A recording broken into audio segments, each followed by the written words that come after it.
Danciel chuckled darkly, amused by her astute observation.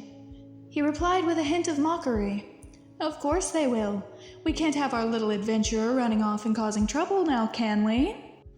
This time, Sonoria couldn't fight the urge to roll her eyes as she let out a sigh of resignation, uncrossing her arms.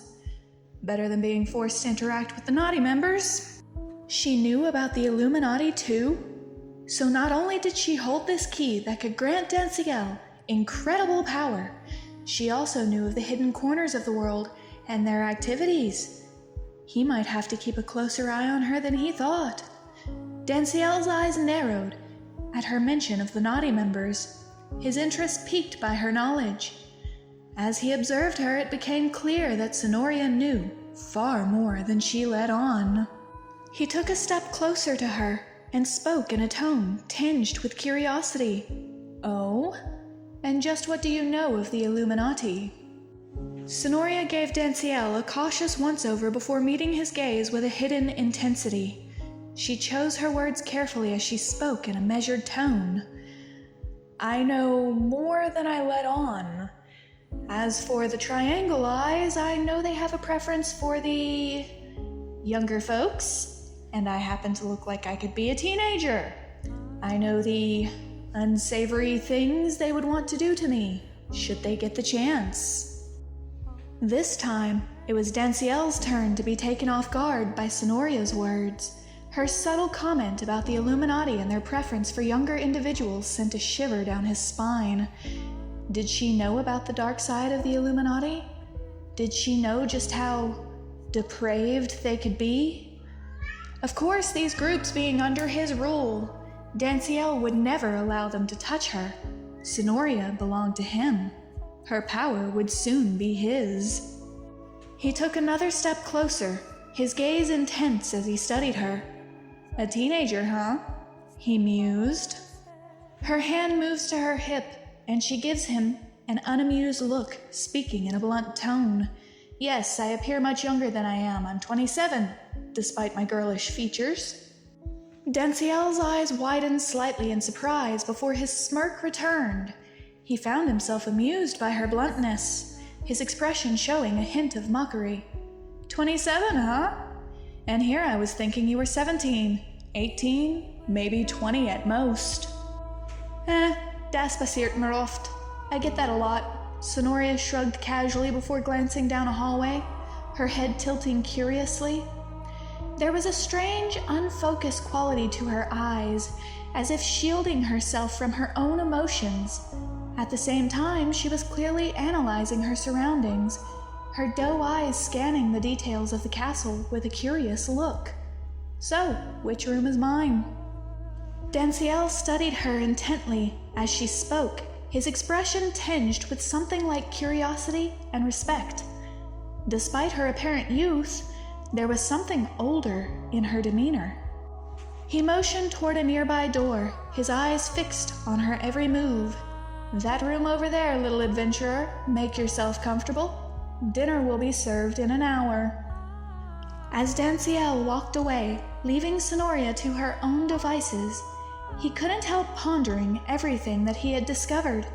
His strategic mind was already making plans to manipulate her emotions and make her his, planning what to do with her energy once he had access to it. As Danciel sat at the dark wooden desk in his study, he was pulled out of his thoughts by the sudden sound of shouting from the infirmary wing, where he had ordered one of his guards to take her for a health examination. He felt a sudden pang of protectiveness, but pushed it to the back of his mind as he rose from the comfortable armchair and rushed out of the study, striding toward the infirmary with an authoritative step. Entering the room, Danciel saw his guard being shoved back. The dragon was in his human form, with scratches across his face and teeth marks on his arms, bruises forming alongside them. He locked eyes with Sonoria and noticed a strange knowing in the chocolate depths of her doe eyes that almost seemed to give a warning of some kind. Danciel felt a strange pang of desire at the intense warning of her gaze, but before he could process this, Her gaze had turned back to the task at hand. The guard pounced, attempting to pin her to the infirmary bed, and Danciel's chest flared with a feeling of possessiveness. Before he could make a move, Sonoria grabbed a clipboard from the medic table next to her and slammed it into the side of the guard's head, causing him to stumble back. Danciel was rooted to the spot as he noticed a wild excitement forming in her eyes that made his pulse quicken.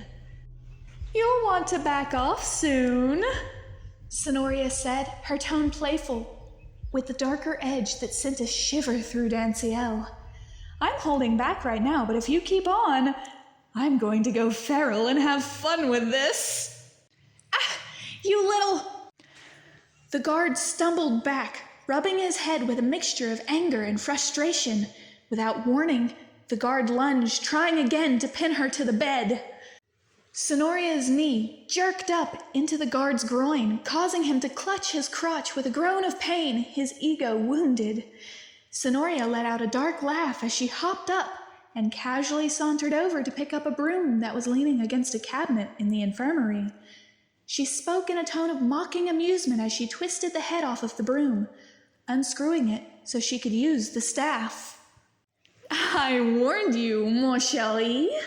What you fail to realize is that you are a member of the societies that run the very hierarchy that I despise. And I come from the lower classes. I especially despise men like you who think they can simply take advantage of those lower than they. Oh, this will be fun." She gave the staff a flourish as her gaze darkens, dropping into a fighting stance with a sinister smile. "I'll only go as far as you do, mon ami. Back off now and there won't be any more trouble." This was a new side of Sonoria, and Danciel couldn't help being entranced. The feeling of possessiveness in his chest intensified as he watched Sonoria, almost hypnotized by the wild excitement in her dark gaze, her laugh sending shivers through him that made desire begin to coil within him. "You little slut!" The guard growled angrily as he lunged at her again, fueled by the pain and rage within him. Sonoria spun to the side, her fluffy skirts flaring out around her as she brought the staff down on the guard's neck with a practiced strike. Her response cool and smooth. A slut would have happily given in. Danciel's mind flashed back to the walking staff she had been carrying when he'd first encountered Sonoria, and he realized that it hadn't been a mere accessory. She knew how to fight, and from the looks of it, she was incredibly resourceful as well. His attraction toward her seemed to grow, making him feel almost hypnotized by this sight of her as he heard his guard grunt in pain from the impact of the broom handle across his neck. The man was blinded by rage now, and he charged at her again. Sonoria let the guard get closer before jabbing the end of the staff into the man's vagus nerve, right into his armpit and causing him to collapse to his knees with a strangled cry of pain. Sonoria stood over him with an almost feral and manic grin. "Don't underestimate crazy, 'cause I can guarantee I'm crazier than you think I am." The guard lifted his head to glare at Sonoria with a dark and enraged look. His eyes narrowed as he struggled to fight the pain. You will regret this." Sonoria burst into laughter, holding her stance. "Oh God, I actually have a rival now." She met the guard's gaze with that manic smile, her tone eerily smooth. "You can try, but I did warn you that I would protect myself if you tried anything unsavory, and I'll do it again if I have to." I was just trying to have some fun." The man tried to defend himself through gritted teeth as he stumbled to his feet with a low groan. "Fun? That would imply that both parties were enjoying the act." Sonoria replies bluntly, staff held at the ready. "I think you mean taking advantage. Unfortunately for you, I hold a level of insanity that could rival an anime character. Try that again and I'll castrate you with my teeth."